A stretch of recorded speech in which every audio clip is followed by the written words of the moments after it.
Zdá sa vám, že toto sú profesionálni tanečníci? Omyl, sú to azerbajdžanskí futbalisti z klubu Ravan Baku.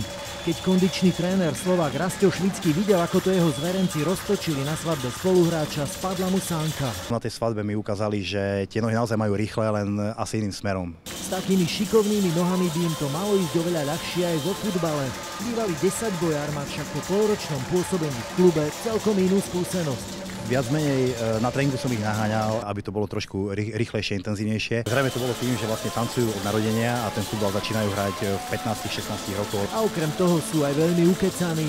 Na každom tréningu potrebovali sa rozprávať, ako keby sa nevideli mesiac. V rebríčku FIFA je síce Azerbajdžan až na 120. mieste, ale štadióny tam majú podstatne krajšie ako na Slovensku. Tie štadióny v podstate sú nové a v podstate by som povedal bezchybné. Ravan Baku skončil v azerbajdžanskej Premier League U8. Švídsky má zmluvu ešte na jednu sezónu. V krajine ohňa je v súčasnosti jediným zástupcom slovenského futbalu. Verím, že nejaký si slovenský hráč v tej azerbajdžanskej lige bude, lebo nehovorím, že by bolo smutno, ale je dobre, keď sa človek má s kým porozprávať.